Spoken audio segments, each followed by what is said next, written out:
जिजाबाई, नशीब बलवत्तर म्हणून सुटलीस, नाहीतर आत्तापर्यंत जनाजा निघाला असता।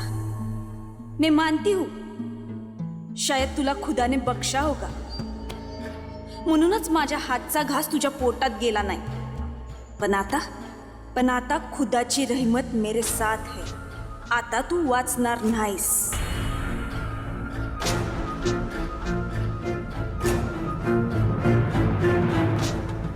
तुला ठार मारण्यासाठी मी माझ्या हमराहीला खलास केला। तुझा भरोसा जिंकण्यासाठी माझा खंजीर रफिकच्या छातीच्या पार झाला। त्याची ही कुर्बानी मी वाया जाऊ देणार नाही, यकीनन नाही।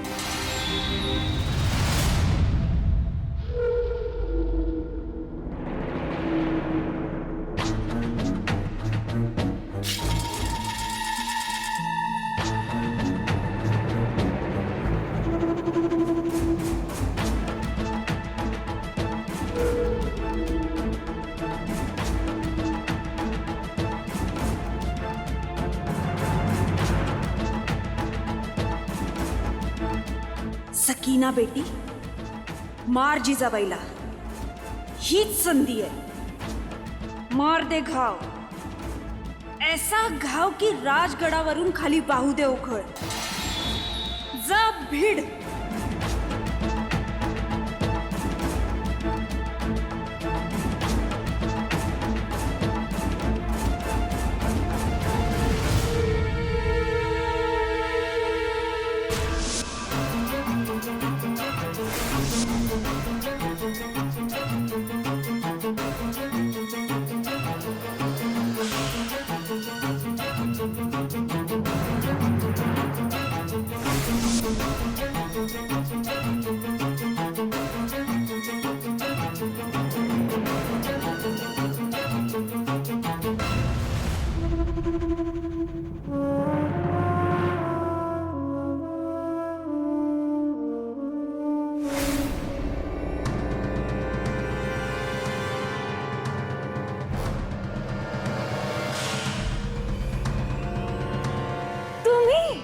किती घाबरलीस?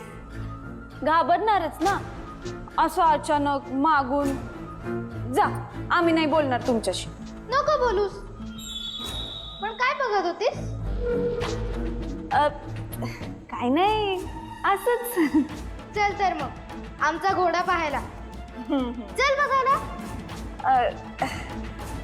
चल।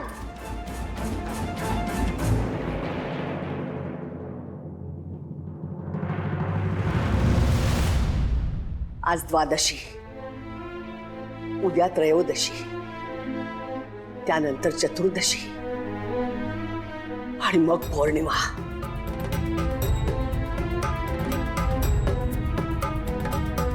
शिवबाराचे 4 दिवस राहिलेत। शब्द पाळा राजे, शब्द पाळा। 4 दिवस गंगाधर पंत, 4 दिवस। हे 4 दिवस सिद्धीच्या छावणीत जेवणाच्या पंक्ती झडू द्या। कुणालाही सोडू नका। सगळ्यांना आग्रह करून करून खाऊ घाला। सिद्धीचे सगळे सरदार, भालदार, चोपदार, हवालदार, पहाऱ्यावरचे हशम, सगळ्यांना जेवू द्या। त्यांना जे जे हवंय, जे जे आवडतं, त्या सगळ्या फरमाईशी पूर्ण करा। मनसोक्त खाऊ द्या। क्षमा असावी राजे, पण सिद्धी फार सावध आहे। त्यामुळे आपली प्रत्येक चाल तो आपल्यावरच उलटवतोय। पण हे अपेक्षित सुद्धा होतं। राजे, अपेक्षित जरी असलं तरी आता मात्र आपल्याला नवीन डावपेच आखावे लागतील, असे की ज्याचा अंदाज सिद्धीला बांधता येणार नाही। आणि असं झालं तरच सिद्धी गोंधळेल, चकित होईल आणि आपल्या जाळ्यात अडकेल। गंगाधर पंत, एक गोष्ट लक्षात आली तुमच्या? कुठली? हा सिद्धी जौहर मागच्या लढाईच्या अनुभवातून शिकतोय। जावळीच्या लढाईचा आरसा त्यानं समोर धरलाय आणि त्या आरशात त्याला प्रतिमा दिसताय। पण प्रतिमा दिसताहेत त्या उलट्या, आणि म्हणूनच सिद्धी जौहर फसणार। सिद्धी फसेल असं आपण म्हणतोय राजे, पण आजवर तो फसलेला नाही। नसेल फसला, पण त्याचा सावधपणा तर आपल्या लक्षात आला. सिद्धी किती पुढचा विचार करतो हे तरी आपल्याला समजलं. आणि पंत शेवटी लढाई म्हणजे काय, तलवारीच्या घावांची बेरीज वजाबाकीच. ते बरोबर आहे राजे, पण तो त्यातही पारंगत आहे. निमकी पावकी तोंडपाठ आहे त्याला. त्यामुळेच आपली प्रत्येक चाल तो आपल्यावर उलटवतोय. आता परवाचंच उदाहरण, तेल संपलं होतं. अशा परिस्थितीत दुसरा कोणी सरदार असता तर तो हतबल झाला असता. पण सिद्धीने तेलासाठी दुसरा पर्याय आधीच शोधून ठेवला होता आणि म्हणूनच गडावरून बाहेर जाण्याचा आपला प्रयत्न त्याने हाणून पाडला. होय गंगाधर पंत, हे मान्यच करावं लागेल. यातून शत्रूला अवाक करणारी त्याची तैलबुद्धी समजली. एवढंच काय, तोफा घेऊन येताना तोफा निकामी झाल्या तरी तो डगमगला नाही. सरसेनापती नेताजीरावांना गडाच्या घेऱ्यातही येऊ दिलं नाही त्याने. पंत, यालाच म्हणतात शत्रूचा आत्मविश्वास वाढवणं. पण कशा करता वाढवायचा? अति आत्मविश्वास म्हणजे हमखास चूक. राजे, पण दिसताना तरी असं दिसतंय की सिद्धी राजकारणात आपल्याला वरचढ ठरतोय. आज तो यशाला गोंजारतोय. पंत, जेव्हा जेव्हा यशाला गोंजारलं जातं तेव्हा तेव्हा अपयशाला गोंडा हा फुटतोच. हाच रणांगणावरचा नियम आहे. ते झालंच राजे, पण आज सिद्धी वागणक पाहतोय पंत, पण आमच्या नजरेत आभाळाचा पंख आहे. सिद्धी मान वर करून पन्हाळगडाकडे पाहतोय, परंतु आमच्या नजरेत आहे विशाळगड.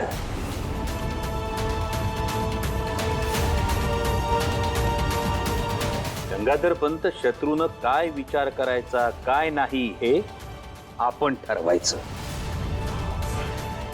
यालाच म्हणतात गनिमी कावा.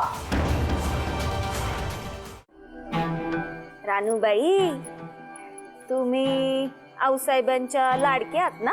हो, आम्ही त्यांच्या खूप लाडके आहोत. तुमचे सगळे हट्ट बी पुरवले जातात ना? सगळे.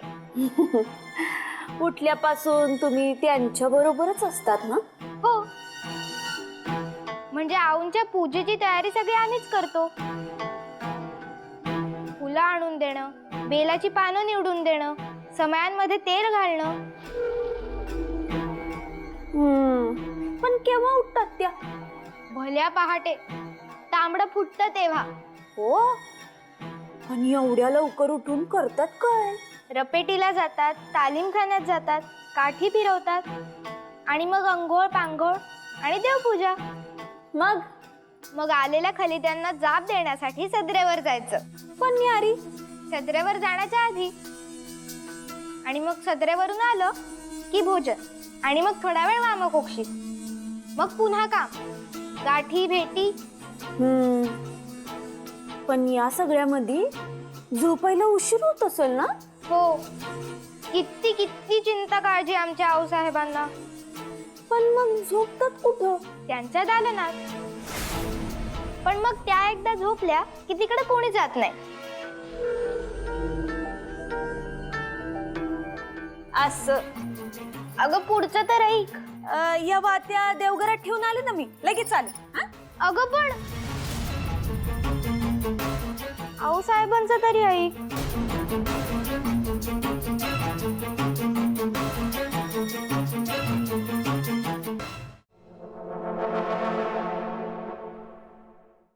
किस सोच में डूबे हैं हुजूर? बहुत बारीकी से सोच समझकर हर कदम उठाना होगा. लेकिन हम तो हर किस्म की एहतियात बरत रहे हैं हुजूर. दूसरे किसी हालात में हम जितना चौकन्ना रहते हैं उससे दुगना चौकन्ना रहना होगा, क्योंकि हमें उस सिवा से मुलाकात करनी है. फाजिल, तुम यहाँ? हमने याद फरमाया है. अफजल खान के किस्से में सिवा ने जो जो पैंतरे आजमाए वे फाजल बखूबी जानता है. हाँ हुजूर, बहुत ही अलग तरीके से सोचता है सिवा. लेकिन हम जानते हैं उसकी चाल कैसे पहचाननी है. कैसे हुजूर?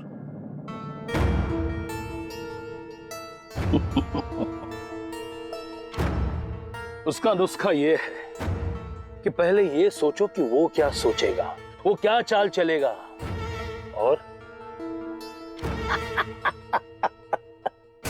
फिर समझ लेना सिवा बराबर उससे उल्टी चाल चलने वाला है। बिल्कुल दुरुस्त फरमाया सिद्दी साहब आपने। हमारे अपा हुजूर भी इसी झांसे में आकर पस्त हो गए थे। इसीलिए चौकन्ना रहना है, चुस्त रहना है। हर कदम पर फाजल को अपने साथ रखना। साथ तो रहूंगा हुजूर, लेकिन ये जो दावत दे रहा है सिवा, पहले तो उसे बंद करना होगा, या फिर हमारे आंखों के सामने सारे पकवान बनने चाहिए। अगर ऐसा नहीं हुआ तो नतीजा बहुत बुरा होगा। बिल्कुल सही फरमा रहे फाजल।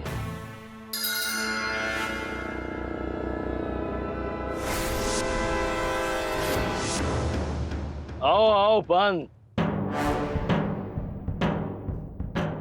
प्रणाम।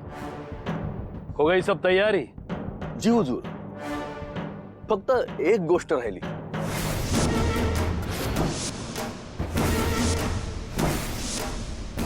फार काही नाही, आपण जेवण काय घ्याल अहो हे विचारायचं राहिलं।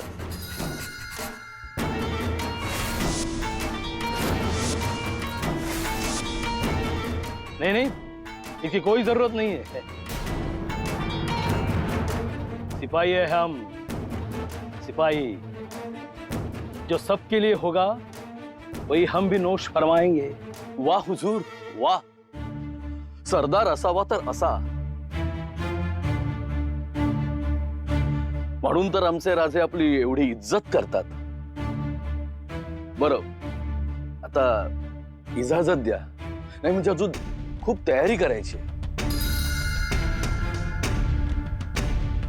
प्रणाम।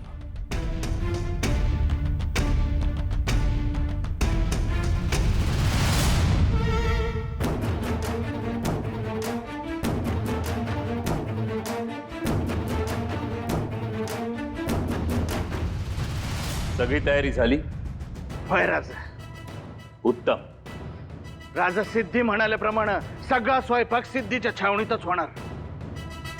होऊ द्या. बाजी प्रभू हा सिद्धी गाफील राहणार नाही. तो प्रत्येक गोष्ट स्वतःच्या डोळ्यासमोर करवून घेणार. आपण जेवण मात्र रुचकर बनवा. सिद्धीने चवीनं खाल्लं पाहिजे. राजा, यापुढे सिद्धीला जेवणच नाही तर त्याचं जीवन बी बेचव असणार। बांधल राजा, केदारजीने मिठाचा खडा टाकला, सिद्धीच्या खिलाफ आदिलशाहला पत्र पाठवलं। वाह, याचा अर्थ आपल्या सगळ्या हुलकावण्या कामयाब झाल्या. आता सुरुवात होणार गोंधळाला. पण राजे, तो आदिलशाह केदारजीचं ऐकल, अहो त्याला तर सिद्धी महत्वाचा। बाजी प्रभू, आंधळ्या माणसाला हातातली काठी महत्वाची आणि तेवढंच सोबत्याचं बोट सुद्धा. सर्वांवर विश्वास ठेवतो तो. मग राजे खराच गोंधळ होणार. आता काय आदिलशाह सिद्धीला सोडत नसतोय, आणि राजा सिद्धी केदारजीला सोडणार नाही. तेच तर हवंय आम्हाला. जर तसं झालं तर आपल्या तलवारीला रक्त न लागता शत्रू मारला जाईल. होय राजे, ते तर आता अटळच. शिवाय आता विरोधकांमध्ये बेदिली माजणार. कुणीही कुणावर विश्वास ठेवणार नाही. आणि पन्हाळ्याच्या पायथ्याशी अंदाधुंदीचा चिखल होणार. होय, खाली यो चिखल आणि वर आपल्या मेजवानीची पत्रवाळ. आता खा म्हणावं काय खायचंय ते. बांदल खा म्हणताय खरं, पण जेवण काय बनवलंय?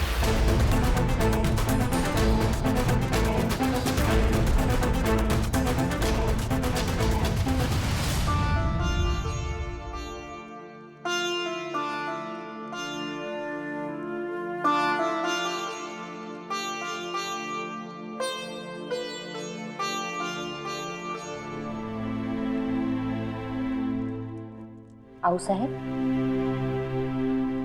आऊसाहेब, काय झालं? काही नाही, मग थांबलात का? हातातला घास देखील तसाच आहे अजून. काय झालंय आऊ? काही नाही सोयराबाई. आऊसाहेब, कोणाची आठवण येते का? शिवबांची आठवण आली. काय करत असतील गडावर तिथे? जेवले असतील का? काही खाल्लं असेल नसेल.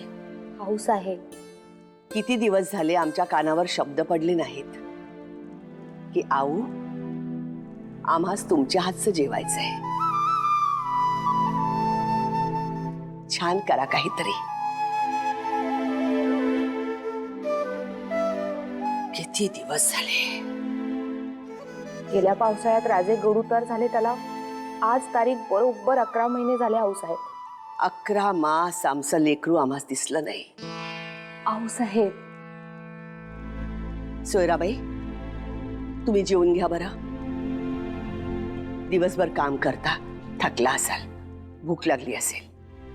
आम्ही जेवतो, परंतु तुम्ही तुमचा घास घ्या आधी.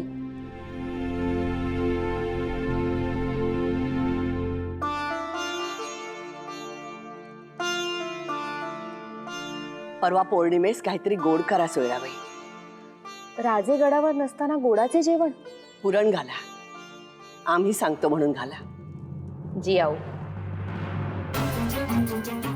आषाढी पौर्णिमा लांब, तोवर तू जिवंत राहणारच नाहीस जिजाबाई. आजची रात्र तुझी शेवटची रात्र.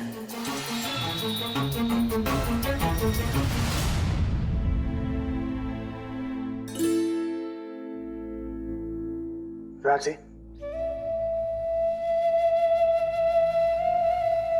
घरची आठवण झाली म्हणून घास थांबला का? नाही माझी घरची अशी नाही, पण शंभू राजांची आणि आमच्या राणूबाईंची आठवण आली. आम्ही लहान असताना आमचे आबासाहेब मोहिमेवर असले की आम्ही सतत त्यांची आठवण काढायचो. आताही आमच्या राणूबाईंनी आमच्या नावाचा धोशा लावला असणार. कठीण जात असेल आऊसाहेबांना त्यांची समजूत काढणं. राजे, आता थोडेच दिवस राहिले. या पुनवेनंतर राजगडावर चांदणच अवतरणार. मग काय खुशीच खुशी. होय होय. पण बाजी प्रभू, चांदणं तर सिंध गावात सुद्धा अवतरणार की. हे झालंच राजे, पण घरी कोण कोण असतं तुमच्या? आहेत की, सगळेच आहेत. पण कधी तुम्हाला घरच्यांची याद काढताना बघितलं नाही? राजे, आता आम्ही शिपाई गडी, आमचं समजा ध्यान मोहिमेतच असणार. घरी कोण कोण असतं तुमच्या? मुलं किती?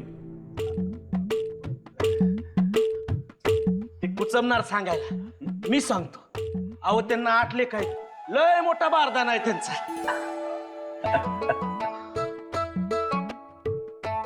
आमचा मोठा बारदाना. राजे, आमच्या मालकांचा काय छोटा बारदाना होय? बांधल अख्खं गाव घेऊन आलेत बांधलांचं. शाबास. म्हणजे कुणी कुणापेक्षा कमी नाही. बाजी प्रभूंच्या घरी स्वराज्याचे 8 शिलेदार आणि आमचे रायाजी बांधल तर अख्खा गाव घेऊन आलेत. आणि राजे, गडी कसा एक 10-10 जणांना भारी पडणारा. राजे, तुम्ही एकदा सुखरूप गडावर पोचलात की मग आम्ही रिकामे झालो घरची आठवण काढायला. राजे, तुम्हाला सुखी झालेलं पाहिलं की आमची ही मोहीम संपली. मग भेटू की आम्ही सगळ्यांना. नाही, आता भेटायचं ते राजगडावर. सगळ्यांना सहकुटुंब बोलव. तुमचा मानपान आणि घरच्यांची चोळी बांगडी आऊसाहेबांच्या हातून करू.